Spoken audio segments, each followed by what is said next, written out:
Hello, everyone. Ted Lacksonen, the country thinker here.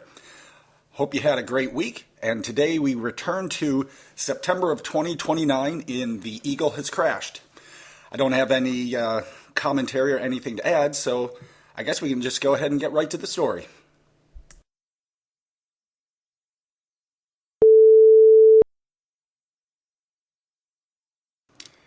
Danny Calhoun carried a large cardboard box.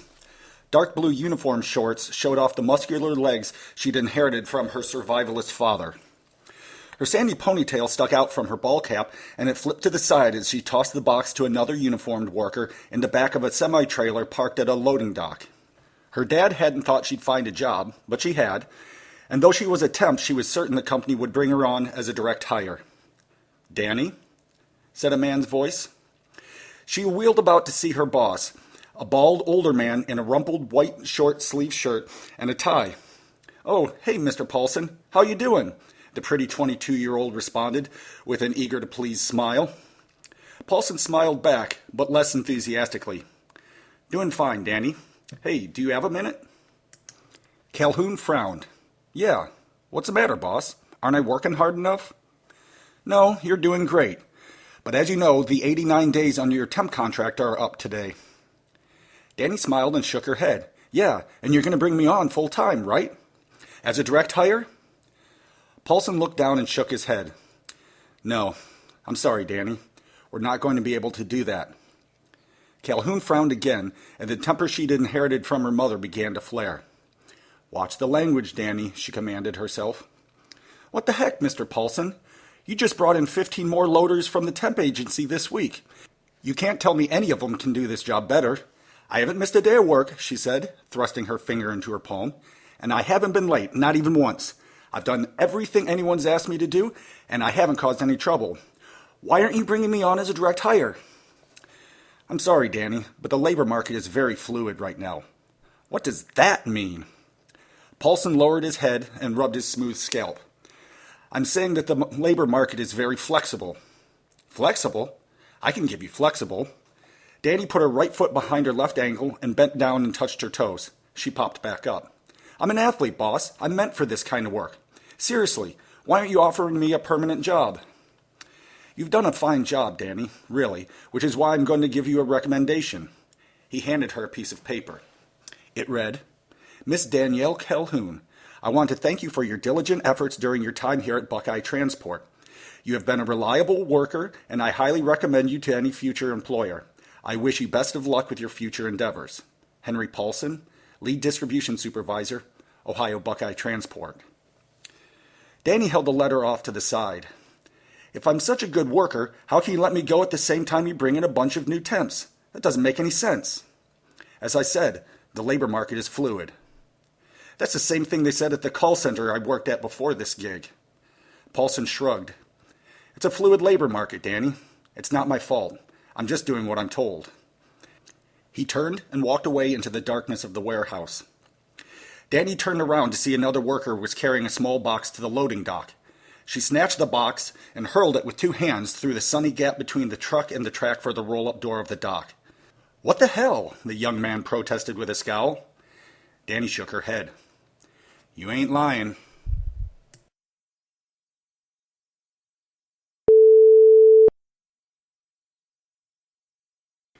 Herm Stanbaugh sat at an antique oak desk in a corner of his dimly lit 1880s-era farmhouse. He stared at a computer monitor mounted on the flat white painted wall through his narrow, wire-rimmed reading glasses. A muffled beep sounded from the computer processor on the floor under the desk. Stanbaugh furrowed his brow when he opened the email. "Dear Mr. Stanbaugh, we have investigated your claim that you filed your OH-AG 7329 form in a timely manner. We are unable to verify the confirmation number you provided us. Consequently, we have concluded that the fine we assessed is appropriate. Please transfer $5,000 in accordance with the instructions below. Your prompt compliance is appreciated. Paul O'Neill, Agricultural Practitioner Relations Specialist, Ohio Department of Agriculture." Stanbaugh swiped at a stack of papers on the desk with the back of his hand, sending them fluttering through the air. He stood up abruptly, and the back of his legs knocked his desk chair backward with a bang. He picked up his wireless keyboard with his right hand and chucked it like a frisbee. The keyboard slammed into a starving artist's oil rendition of a white-tailed deer tearing the canvas. The keyboard smashed into the lath wall, sending chunks of metal and plastic raining to the couch below. Stanbaugh frowned, turned, and kicked the seat of the wooden chair. Damn it! Now I gotta buy a new keyboard and pay the friggin' fine. The farmer put his left hand on his hip and rubbed his forehead with the heel of his hand. From outside, the high-pitched sound of a canine cry interrupted his seething anger. Ow! Stanbaugh closed his eyes. Lord, no. He reopened his eyes and then took a deep breath before darting across the living room. Stanbaugh scooped up a scoped .223 rifle as he flung open the side screen door. He hurried down the wooden steps and jogged across the freshly mowed grass to the electric fence of his pasture.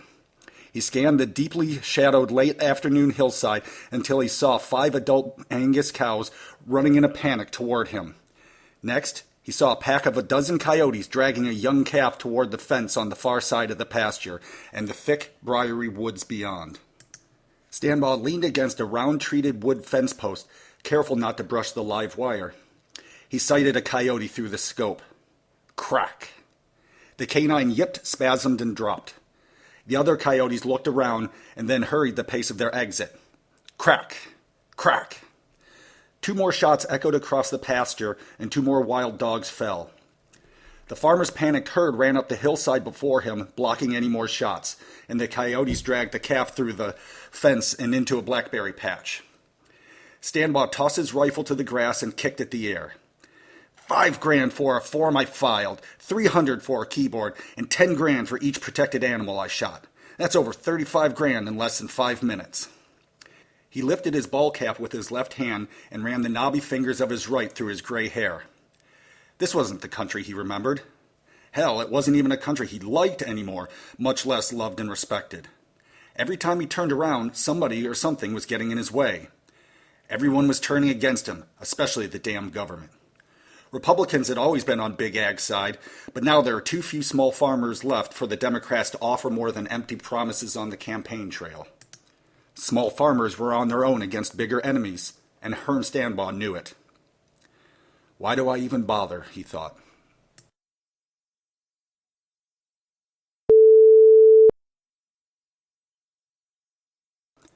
Dylan Johansson walked into the family room and saw Benny on the couch with her long legs curled beneath her as she watched an old episode of General Hospital. There was a bag of potato chips on the coffee table beside a half-empty bottle of Chardonnay. Benny clutched a near-empty glass of wine and turned to him. Her eyes were puffy. What's going on, Benny? She began sobbing and rubbed her eyes with the back of her free hand. We got screwed, darling. Your Alabama drawl is coming out, honey. How many glasses have you had? What's it matter? She asked. Dylan walked to the couch and sat beside her, but she turned to the television. Every time I watch and I pray that Luke comes back to Laura, but it never happens. It never changes. Maybe that's because the show was recorded 40 years ago. Realists like you suck, she said, clenching her jaw. Can't you just let me believe it could be different? Dylan held up his hands. Easy, honey. Can you please tell me what the heck is going on? I told you, we got screwed. What do you mean? My clients in the bankruptcy didn't get squat from the judge. He totally ignored the law. They got wiped out and lost everything. She reached to the table, grabbed a bottle of wine, and refilled her glass. And therefore, they have nothing left to pay their attorney. She held up her glass and looked at him through several long strands of hair hanging in front of her face. Which would be me. Ouch. Yeah, ouch. She took a sip of white wine. I had to dig deep into our savings to pay my associates. Dylan scratched his chin. I see. Was that wise? Benny set her glass on the coffee table and then sat up straight, assuming the posture of a broad-shouldered attorney. I'm the partner, Dylan. They are the associates. They signed on with the promise that I would compensate them well for their prodigious talents and relentless efforts. They have given me both, and more. I made a promise, and I kept it. Making sure my practice has an income stream is my problem, not theirs. It's our problem, not just yours. Benny nodded vigorously. Agreed. And that's why I'm getting drunk as hell this afternoon, because we just got screwed. We can worry about what to do about it tomorrow. She picked up her glass and took another big drink. And if you don't mind, see if your mom and dad can watch the kids tonight. I'm in the middle of a General Hospital marathon. They're playing every episode back to back, one after the other, and when it's done, they're going to move on to The Young and the Restless. I ain't missing an episode, darling. Dylan stood up and sighed.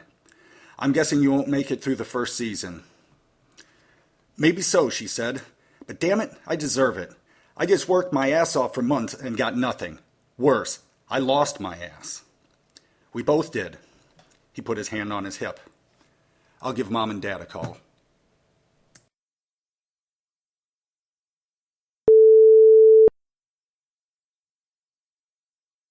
Kevin Davis paced in a slow circle on a faux slate tile floor, sandy-colored bangs hanging in front of his face. He clutched a dirty Cleveland Browns ball cap in front of his waist. The unemployed welder had a near allergic reaction to offices. Kevin heard the soft sound of footsteps on carpet and raised his eyes from the hard floor as a narrow-shouldered man with a black, slicked-back hair and a charcoal suit approached. He had an envelope in his hands. "How you doing, Kevin?" the man said as they shook hands. Davis smiled and tugged at his left earlobe. "I'm doing okay, Mr. Flanagan." "Glad to hear it. Before I forget, I want to thank you for your many years of loyal support of the United Metal Fabricators of America." Joe Flanagan extended the envelope, and Davis accepted it gingerly. The union boss put his hand on Kevin's shoulder and pulled him close. He whispered, "There's an offer for you in there, Kevin. I can't talk to you about it here because the government spies on us all the time. Go out to your truck and read it. If you like the deal, drive past my window and honk. If you don't, just drive away. Either way, the 10 grand is yours to keep, no strings attached." As Flanagan backed away, Kevin's eyes popped open. 10? Flanagan put his left index finger up to his lips. "Shh." Kevin placed his hand over his mouth and nodded. "As I said, you've been a great member of our organization, and I'm really sorry you've had trouble finding a job." Flanagan extended his hand again, and they shook. "We'll be in touch." The union boss released his grip and walked away. Kevin stood in the lobby and looked at the envelope for a moment. His eyes darted to the receptionist, who stared at him without expression. He blushed and left the building, eyes to the ground. Davis crossed the asphalt lot, climbed into his aging compact pickup, and closed the door with a creaking clunk. He scanned the neatly pruned juniper bushes in front of the union headquarters, searching for government operatives. Satisfied that Flanagan's ruse had prevented prying eyes from following him, Kevin tore open the envelope and withdrew 10 $1,000 bills and a handwritten letter on a piece of printer paper. He stuffed the bills back into the envelope and stashed it in the glove box. He held up the letter, which said, "America is in trouble. You know it. I know it. Greedy companies keep shipping jobs just like yours overseas. The government doesn't stop them because corporations buy them off with campaign donations. Only unions look out for workers. That's why we've got to take matters into our own hands. The only chance we have of turning this ship around is to get more workers to unionize. I've come up with some creative ways to show workers right here in Central Ohio that joining a union is a best path to prosperity. We need to get the message out, and fast. That's where you come in. There will be some risks, but if you're willing to help, there will be lots more of those green pieces of paper in it for you. Everything will be cash, so you don't have to worry about losing your unemployment benefits. I am in my office right now waiting for your answer, but I must demand 2 things from you, regardless of your choice. Discuss this with absolutely positively no one, including your wife. Destroy this letter immediately. We can't afford it falling into the wrong hands." He stuck out his lower lip and let out a forceful puffing exhale that rustled his bangs. He put the truck key in the ignition and turned it. The engine squealed as it started. Davis shifted into drive and steered the truck past Flanagan's window. The union boss waved. Kevin waved back and honked his horn.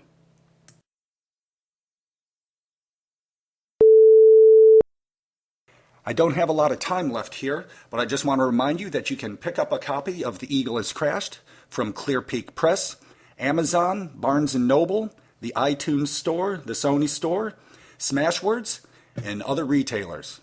Have a great week, and we'll get back to the story next Sunday. Bye now.